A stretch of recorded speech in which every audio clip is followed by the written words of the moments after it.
అందరికీ నమస్కారం. అసలు అస్ట్రాలజీ అంటే ఏంటి? ఆ గ్రహాలు మన జీవితాన్ని ఎలా ప్రభావితం చేస్తాయి? అసలు గ్రహాల రహస్యాలు తెలుసుకోవాలంటే జ్యోతిష్యం గురించి తెలుసుకోవాలి. మన ఛానల్‌లో ఇక మీదట అస్ట్రాలజీ డైలీ వీడియోస్ వస్తాయి. ఈ ఛానల్‌లో శ్లోకాలు, జ్యోతిష్య సమాచారం, సనాతన ధర్మం గురించి తెలుసుకోవాలంటే మన ఛానల్‌ని సబ్స్క్రైబ్ చేసి బెల్ ఐకాన్‌ని క్లిక్ చేయండి. అసలు జ్యోతిష్యం అంటే ఏంటి? జ్యోతిష్యం ఎలా చూడాలి? అనే కాన్సెప్ట్ని నేను ఈ వీడియోలో మీకు ఫుల్గా ఎక్స్ప్లెయిన్ చేస్తాను. మన వీడియోని ఎక్కడ స్కిప్ చేయకుండా ఫుల్గా చూడండి. అసలు జ్యోతిష్యం ఎలా చూడాలి? జ్యోతిష్యం చూడడం అంటే జన్మ వివరాలు ఆధారంగా గ్రహాల స్థానాన్ని తెలుసుకొని జీవిత ఫలితాలు చెప్పడం. ఈ మూడు చాలా అవసరం. ఒకటి, date of birth, time of birth and place of birth. దీని ఆధారంగా మనకి జన్మ కుండలి తయారీ అవుతుంది. లగ్నం అంటే ఏంటి? మన జన్మ సమయంలో తూర్పు దిశలో ఉన్న రాశిని లగ్నం అంటారు.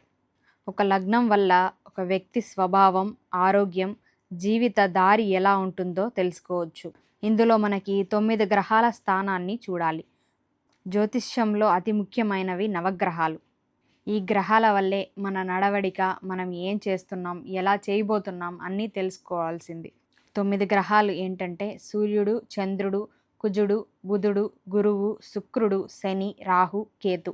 ఈ గ్రహాలన్నీ ఏ రాశి మరియు భావాల్లో ఉన్నాయో చూడాలి. అలాగే మనకి 12 రాశులున్నాయి. మేషం, వృషభం, మిథునం, కటకం, సింహం, కన్య, తుల, వృశ్చికం, ధనస్సు, మకరం, కుంభం, మీనం. ఈ 12 రాశులు చాలా ముఖ్యమైనవి. ఇవే మన జీవితాన్ని ఎలా గడపాలో, ఎలా ఉండాలో నేర్పేవి. ఇందులో మొత్తం 9 దశలు ఉన్నాయి. కేతుదశ, శుక్రదశ, సూర్యదశ, చంద్రదశ, కుజదశ, రాహుదశ, గురుదశ, శనిదశ, బుధదశ. ఒక్కొక్క దశ మనకి కొన్ని వేల సంవత్సరాలు జరుగుతాయి.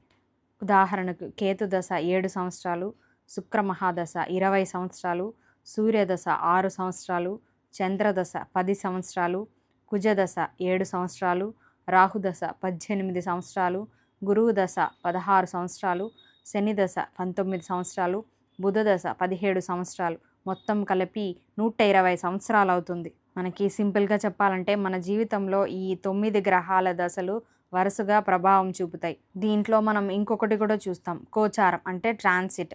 ప్రస్తుత గ్రహాలు ఎక్కడ ఉన్నాయో చూసి ప్రస్తుత ఫలితాలు చెప్పడం అంటే డే టు డే ఆస్ట్రాలజీ అన్నమాట. రోజు మీకు ఇలా ఉంది, అలా ఉంది అని చెప్తారు కదా, రోజువారీ పరిహారాలు అనమాట ఇవి. దాన్నే గోచారం అంటారు. మామూలుగా ఆస్ట్రాలజీ అంటే ఒక బర్త్ చార్ట్. ఆ చార్ట్ అనేది మీకు మారదు. అసలు ఈ గోచారం అంటే ప్రస్తుతం ఆకాశంలో గ్రహాలు ఒక రాశి నుండి ఇంకొక రాశిలోకి ప్రయాణం చేయడం. ఈ గ్రహాల మార్పు వల్ల మన జీవితాల్లో మార్పు అనేది వస్తుంది. దాన్నే మనం గోచారం అని కూడా చెప్తాం. మనకి ఉదాహరణకి సూర్యుడు ఒక రాశిలో సుమారు ఒక నెల ఉంటాడు. చంద్రుడు 2.5 రోజు ఉంటాడు. కుజుడు 45 రోజులు ఉంటాడు. బుధుడు 20 నుండి 30 రోజులు ఉంటాడు. గురువు 1 సంవత్సరం పాటు, శుక్రుడు 20 నుండి 30 రోజులు ఉంటాడు. శని 2.5 సంవత్సరాలకు ఒకసారి వస్తాడు. రాహు 18 నెలలు, కేతు 18 నెలలు. సింపుల్గా చెప్పాలంటే ప్రస్తుతం ఈ గ్రహాలు ఎక్కడెక్కడ ఉన్నాయో దాన్ని చూసి చెప్పడమే ఈ ట్రాన్సిట్ అంటారు. ఇది బర్త్ చార్ట్ ఒకటి కాదు, ఇది వేరే. ఇది రోజువారీ జరిగేది. బర్త్ చార్ట్ అనేది మీకు ఒక ఫోటోగ్రఫిక్ అనమాట. అది స్టాండర్డ్గా ఉంటుంది. మీరు జాతకం నేర్చుకోవాలనుకుంటే ఫస్ట్ ఇవేంటో తెలుసుకోవాలి. దాని తర్వాత రోజువారీ జాతకాలు అంటే ట్రాన్సిట్ చూస్తూ మీ బర్త్ చార్ట్ని పక్కన పెట్టుకొని రెండింటిని కంపేర్ చేసి చూస్తూ ఉండాలి. అలాగైతే మనం ఒక అంచనా వేసి చెప్పగలం. నక్షత్రాలు మనకి 27 ఉన్నాయి. ఆ నక్షత్రాలకు మనం ఎందుకు యూజ్ చేస్తామంటే జాతకం తయారు చేయడానికి అండ్ మ్యారేజ్ మ్యాచింగ్ చూడడానికి, దశలు నిర్ణయించడానికి, వ్యక్తి స్వభావం చూడడానికి.